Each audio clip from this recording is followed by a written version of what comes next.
Israel Hamas के बीच जंग का 10वां दिन शुरू होने से पहले रात के अंधेरे में जैसा विध्वंस हुआ वो हमास ही नहीं, गाजा को मिटाने की जिद पर अड़े इजराइल के इरादे की बानगी लगी। इस जंग में अब तक 4000 से ज्यादा लोगों की मौत का दावा किया गया है। और गाजा के स्वास्थ्य मंत्रालय ने 2700 फिलिस्तीनियों की ही मौत और 1100 के घायल होने के दावे कर डाले। तो ये तस्वीरें उसे सच के करीब बताती दिखी, क्योंकि आसमानी हलचल के बाद इमारतों पर गिरते विस्फोटकों का असर, जमीन से उठते गुबार और आग की लपटें इसकी भयावहता का सबूत देती दिखी।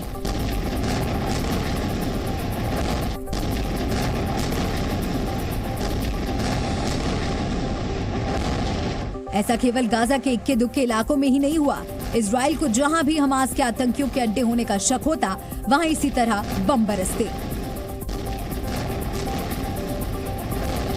खुद पर हुए हमले के बाद इजराइल से मुंहतोड़ जवाब मिलेगा, इसका अंदाजा तो हमास के आतंकवादियों को रहा होगा। लेकिन शायद उन्हें इस बात का इल्म न हो कि बदले की आग में जल रहा इजराइल इस बार उसे मटियामेट करने पर ही उतारू हो जाएगा। चूंकि इजराइल ने हमास के सर्वनाश की कसम ही खा ली, इसलिए इसे अंजाम देने का पहला बीड़ा इजराइल की एयरफोर्स ने उठाया और उसके ऑपरेशन की झलक जी न्यूज ने देखी। दिन रात जंग के मोर्चे पर डटी इजरायली एयरफोर्स के लड़ाकू विमान जब गाजा के आसमान के लिए निकलते तो वो अपने बेड़े से आम विमानों की तरह ही निकलते।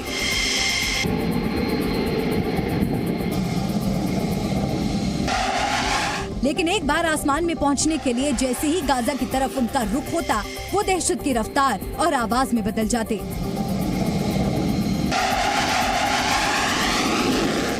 इसके बाद विमान आसमान पर बाज की तरह मंडराता और जमीन पर गिरते गोला बारूद में इमारतें और उसके अंदर रहने वाले आग में जलते सूखे पत्तों की मानंद बदलते चली जाती।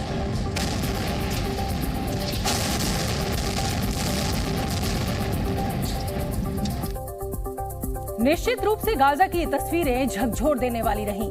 इजराइल के इस तेवर के लिए हमास कितना गुनहगार है या फिर उसका कोई कसूर नहीं, ये बहस तो दुनिया भर में शुरू ही हो चुकी है। लेकिन इस बहस के नतीजे पर पहुंचने से पहले इजराइल अपने तय किए गए लक्ष्य तक पहुंचने की जल्दी में दिखा और उसने बीते 10 दिनों में हर उस ठिकाने पर हमला बोलना जारी रखा जिसे हमास का अड्डा बताया गया। हमास को हमेशा के लिए खत्म करने के ऑपरेशन में इजरायली लड़ाकू विमान जब रिहायशी इलाके के आसमान पर पहुंचते तो ठहरे हुए से लगते और फिर उनके चुने हुए ठिकाने की जैसे ही पहचान होती, आदेश के चंद शब्द फूट पड़ते।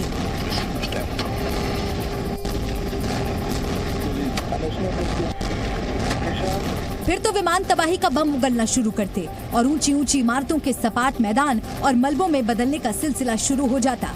आईडीएफ ने दावा किया कि उसने अब तक हमास के ऐसे 250 अड्डों को नष्ट कर दिया।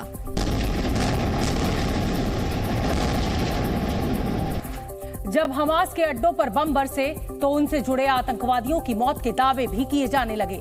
इजराइल का दावा है कि वो अभी तक हमास के करीब 1500 से ज्यादा आतंकवादियों को ढेर कर चुका है, जबकि आतंकी संगठन से जुड़े 6 टॉप कमांडर की मौत के तो उसने पोस्टर ही जारी कर दिए। इस लिस्ट में ताजा नाम सीनियर हमास कमांडर मात्रेज ईद का है, जिसे गाजा के दक्षिणी जिले में मार गिराया गया। इसके अलावा इजराइल ने हमास के नुकबा यूनिट कमांडर बिलाल अल-केदरा को मार गिराने का भी दावा किया। लेकिन इजराइल यही रुकने वाला नहीं, उसने हमास के एक आतंकी और उसके एक ठिकाने को खत्म करने की शपथ ले ली है। यही वजह रही कि 7 अक्टूबर को हमास के कायराना आतंकी हमले के बाद से ही इजरायली फौज जवाबी हमले कर रही है। इजरायली फौज ने बीते 10 दिनों में हमास के 6 टॉप कमांडर्स को मार गिराया है। इनसे हमास का नुखबा जबलिया असॉल्ट ग्रुप का लीडर अली कादी शामिल है। इजरायल ने हमास के विदेशी मामलों के प्रमुख जकारिया अबू मामार को भी मार गिराया है। नुखबा खान यूनिस असॉल्ट कंपनी का कमांडर बिलाल अल-केदरा भी मारा जा चुका है। साथ ही दक्षिणी डिस्ट्रिक्ट का नेशनल सिक्योरिटी कमांडर मातेज ईद का भी खात्मा हो चुका है। इनके अलावा गाजा में हमास सरकार का वित्त मंत्री जोएद अबू और हमास की हवाई विंग का सरगना मेराद अबू भी इजरायली फौज के हमले में मारे जा चुके हैं। इजरायली फौज हमास के टॉप कमांडर्स की तलाश में लगातार हवाई हमले कर रही है। फिलहाल इजरायल को गाजा में हमास की सरकार के मुखिया याहिया सिनवर की तलाश है। याहिया सिनवर को बुचर ऑफ खान यूनिस यानी खान यूनिस का कसाई कहा जाता है। खान यूनिस गाजा का सबसे घना इलाका है और कहा जाता है कि इस इलाके में याहिया सिनवर का राज चलता है। याहिया सिनवर को ही इजराइल पर हुए हमले का मास्टरमाइंड बताया जा रहा है। इजरायली सेना को शक है कि याहिया सिनवर अभी भी गाजा में ही है और किसी सुरंग में छिपा हुआ है। 60 के दशक में एक रिफ्यूजी कैंप में पैदा हुआ याहिया सिनवर 1987 में हमास के गठन के साथ ही उनसे जुड़ गया था। 1979 में इजरायली सैनिकों की हत्या के जुर्म में याहिया को गिरफ्तार कर लिया गया और उसे उम्र कैद की सजा मिली। लेकिन 2011 में इजरायली सैनिक गिलाड शालित की रिहाई के बदले जिन 1000 फिलिस्तीनियों को रिहा किया गया उनमें याहिया सिनवर भी शामिल था। रिहाई के बाद याहिया सिनवर ने इजराइल के 2 सैनिकों को बंधक बना लिया था। 2017 में हुए चुनाव के बाद याहिया गाजा में हमास का प्रमुख चुन लिया गया। बताया जा रहा है कि याहिया सिनवर लंबे समय से बड़े पैमाने पर इजरायली लोगों को बंधक बनाने की योजना पर काम कर रहा था ताकि उनकी रिहाई के बदले इजराइल की जेलों में कैद अपने साथियों और फिलिस्तीनी के जो लोग हैं फिलिस्तीन के उनको छुड़ाया जा सके। हमास के टुकड़े टुकड़े करने की जिद पर अड़ा इजराइल अब किसी तरह की कोताही को तैयार नहीं। इजराइल ने हवाई हमलों के साथ ही समुद्र और जमीनी रास्तों से भी ऑपरेशन की कामयाबी के लिए जाल बिछाना शुरू कर दिया है, जिसे अमल में लाने के लिए लड़ाकू विमानों की बमबारी में जब हमास के ठिकाने तबाह हुए तो मलबों से घायल और शव ही निकलते दिखे। हवाई हमलों के बाद तमाम ठिकानों पर दहशत और अफरा तफरी का आलम दिखा। यही नहीं, हवाई हमले में इमारतें समतल जमीन में ऐसे बदली कि इसके नीचे जिंदगी की उम्मीद कर कई लोग हाथों से ही यहाँ खुदाई करते दिखे। जब गाजा के ज्यादातर इलाकों का यही हाल हो तो अस्पतालों में घायलों का अंबार लगना ही था। अस्पतालों तक लगातार पहुँच रही एम्बुलेंस का न थमने वाला सिलसिला शुरू हुआ तो बच्चों से लेकर बुजुर्ग तक घायलों में दिखे। इजराइल इसे लंबी लड़ाई बता रहा है, लेकिन महज 10 दिन बीतते ही हमास हांफता नजर आने लगा। चूंकि ये जंग है तो इसमें हमास के आतंकवादियों के चक्कर में बेकसूर भी पिस रहे हैं। लेकिन हमास के हमलों से आजिज आ चुका इजराइल इस बार रुकने का नाम नहीं ले रहा।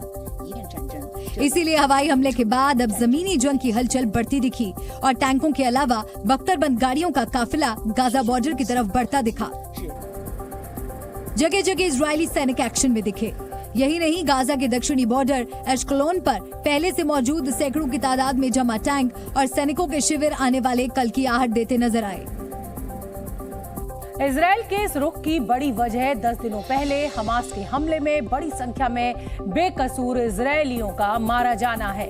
एक बार जंग छिड़ने के बाद दोनों तरफ से जान माल का नुकसान शुरू हुआ तो इजराइल के भी 1400 से ज्यादा लोगों की जान गई और सैकड़ों लोग अब भी लापता हैं, जिनके बारे में कयास यही है कि या तो वे हमास के बंधक बन गए या फिर उनका कोई सुराग नहीं।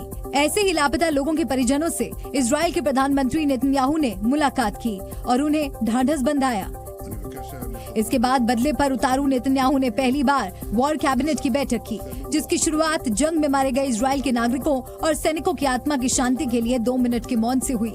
इसी बैठक में नेतन्याहू ने देश को एकजुट बताते हुए हमास की तुलना राक्षसों से की और उनके टुकड़े टुकड़े करने का संकल्प दोहराया। הם נכונים לפעול בכל רגע כדי למגר את מפלצות הדמים שקמו עלינו לכלותנו. החמאס חשב שאנחנו נתפרק, אנחנו נפרק את החמאס. यानी मुस्लिम देशों के दबाव के बावजूद नेतन्याहू किसी तरह की नरमी बरतने को तैयार नहीं। चूंकि अमेरिका इजराइल का परंपरागत साथी है और हमास के हमले में कई अमेरिकी नागरिक भी मारे गए, इसलिए अमेरिका शुरुआत में पूरी तरह इजराइल के साथ खड़े होने का दावा करता दिखा। और 2 दिन पहले अमेरिकी राष्ट्रपति जो बाइडेन ने हमास को बर्बर आतंकी संगठन बताते हुए इजराइल का हर तरीके से साथ देने का ऐलान किया। The United States, make no mistake about it, stands with Israel. The United States stands with Israel. इस ऐलान के बाद अमेरिकी युद्धपोतों और हथियारों की बड़ी खेप इजराइल के लिए निकल पड़ी। लेकिन 2 दिन बाद अमेरिकी रुख में तब थोड़ा बदलाव आया जब इजराइल के टैंक गाजा बॉर्डर को पार करने के लिए सरहद पर जमा हो गए। क्या इजराइल के गाजा पर कब्जे का अमेरिका समर्थन करेगा? इस सवाल के जवाब में बाइडेन का लहजा चेतावनी भरा रहा। मुझे लगता है कि ये बड़ी गलती होगी। गाजा में जो हुआ वो हमास है और हमास के आतंकी सभी फिलिस्तीनियों का प्रतिनिधित्व नहीं करते हैं। मुझे लगता है कि इजराइल के लिए गाजा पर फिर से कब्जा करना एक गलती होगी। हालांकि अमेरिकी रुख में बदलाव के बाद इजराइल ने भी साफ कर दिया कि उसकी मंशा गाजा को अपने कब्जे में रखना नहीं है। इजरायल की सेना ने हमास आतंकवादियों के हथियारों के एक बड़े जखीरे को भी जब्त कर लिया। दक्षिणी इजराइल में इजराइल की सेना ने हमास आतंकियों के हथियार के एक बड़े जखीरे को जब्त कर लिया है। ये हथियार हमास के आतंकी 7 अक्टूबर को अपने साथ लेकर इजराइल में घुसे थे और सैकड़ों लोगों की हत्या कर दी थी। गाजा में फंसे विदेशी नागरिकों को बाहर निकालने के लिए मिस्र ने रफा बॉर्डर खोल दिया है। रफा बॉर्डर से अपने देश जाने के लिए आज बड़ी संख्या में विदेशी नागरिक वहां पहुंचे और पासपोर्ट दिखाने पर उन्हें रफा बॉर्डर के जरिए मिस्र में एंट्री दी गई। संयुक्त राष्ट्र के महासचिव एंटोनियो गुटेरेस ने हमास आतंकियों से बिना शर्त लोगों को रिहा करने की अपील की। उन्होंने इजराइल से भी अपील की है कि वो बिना रुकावट गाजा में मानवीय सहायता पहुंचाने में मदद करे। इजराइल के भीषण हमले के बाद गाजा में भारी तबाही मची हुई है। इजराइल डिफेंस फोर्स के हमले के बाद वहां सैकड़ों घर तबाह हो गए, जबकि बच्चे भी रोते बिलखते नजर आए। इस बीच ईरान ने दावा किया है कि हमास ने उससे कहा है कि अगर इजराइल गाजा पर हवाई हमले बंद कर देता है तो वो इजराइल के सिविलियन बंधकों को रिहा कर देगा। और ये दावा